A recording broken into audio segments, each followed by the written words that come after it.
To serve with honor, says the motto of the OTA here in Chennai. We are here at the Officers Training Academy in St. Thomas Mount, and we are discussing whether the permanent commission that has been granted by the Delhi High Court is going to be a welcome move, or whether there are still challenges ahead. Now, at training institutes like this, I'm going to ask each of you, is there a sort of discrimination? When I'm saying discrimination, I mean, for women cadets, is there lesser amount of hours for training, or is it an equal platform for everybody, irrespective of whether he's a male or female?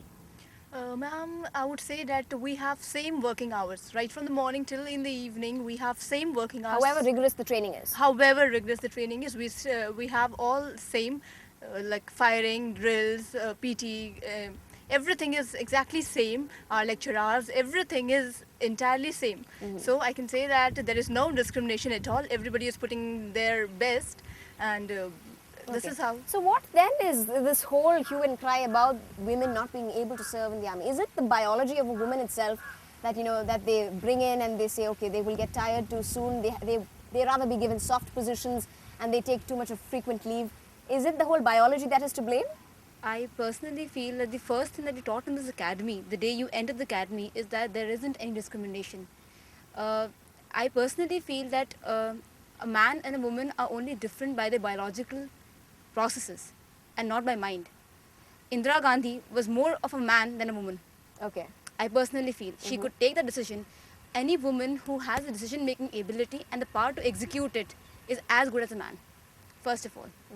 As second of all, I personally feel, as far as training hours is concerned, we do the same kind of training. There isn't any discrimination. Whether it comes to being harsh or being soft, the first thing about an officer is that you're supposed to be compassionate and passionate about what you do.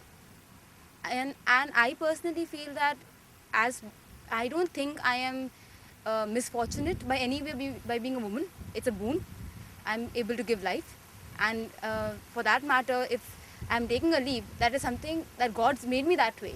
And the best part about this training is, and the academy and the army, is that it allows me to behave like an officer, at the same time a lady, a wife, a mother. It helps me fulfill all my roles in every capacity, in every domain. Okay. And that's the beauty of this organization, that it encourages you. Okay. Now you wanted to say something. You want to add to that? Yeah. See, as you tell that the biology of the woman makes something different. It's not the biology of the woman which make it different. It's the way we are brought up.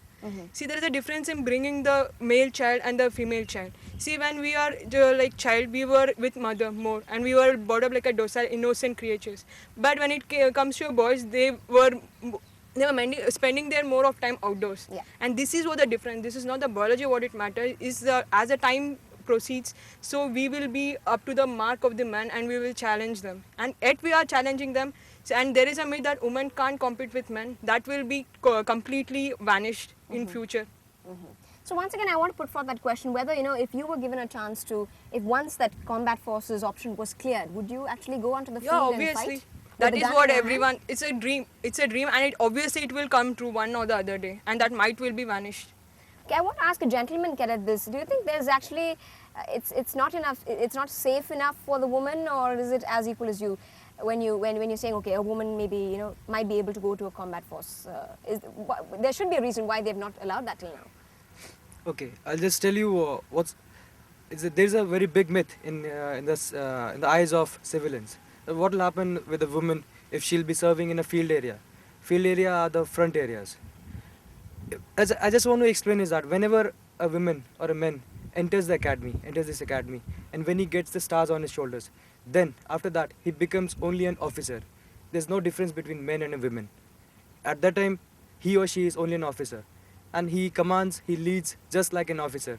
There is no difference in the mind of Jawans and other soldiers. Vaibhav, I want to ask you at this point also, is this only just in theory, or is it actually done in practice? Because if a woman officer was taken hostage by an enemy, there would have been a lot more hue and cry.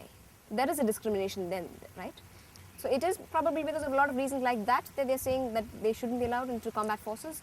I think a lot of hue and cries, you are just speaking from the side of civilians. But here in the academy, we are trained for that. The men and women are all trained for the same. They've all been told about how to react, how to rescue yourself. We are told a lot of techniques. It's not like that. Okay. If the training is same, then there is no problem in that. Okay. So they also face the things similarly. Okay. You want to add to that?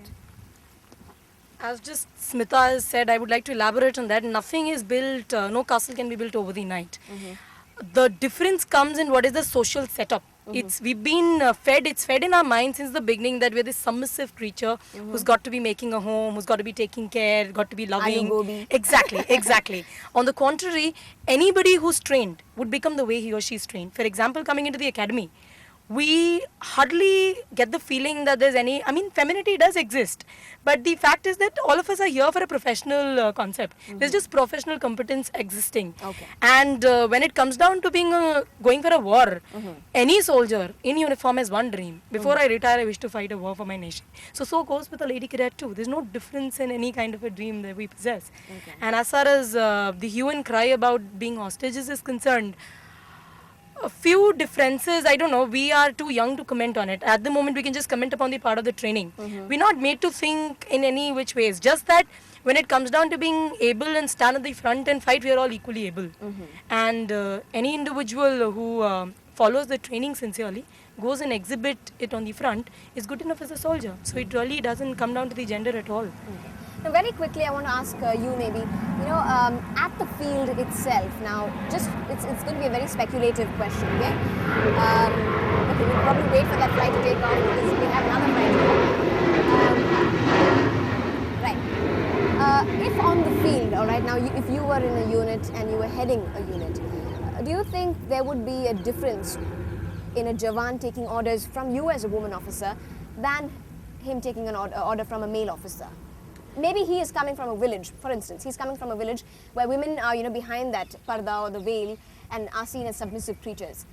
Do you think there would be a difference? Like I told you earlier, an officer, attributes of an officer are compassion, passion, at the same time, making your Jawan at ease with your presence.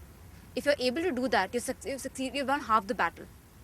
I personally feel that women have been women have been there in the army for 17 odd years. And there's enough mental maturity in men. They've been seeing enough women around. They are actually being trained by a lot of them. In fact, a lot of our DSs over here are lady officers. And I don't feel there's any lack of respect or in any of the male cadets or gentlemen cadets or lady cadets. We all feel the same way about them. Okay. And it's just your word. It's just your command.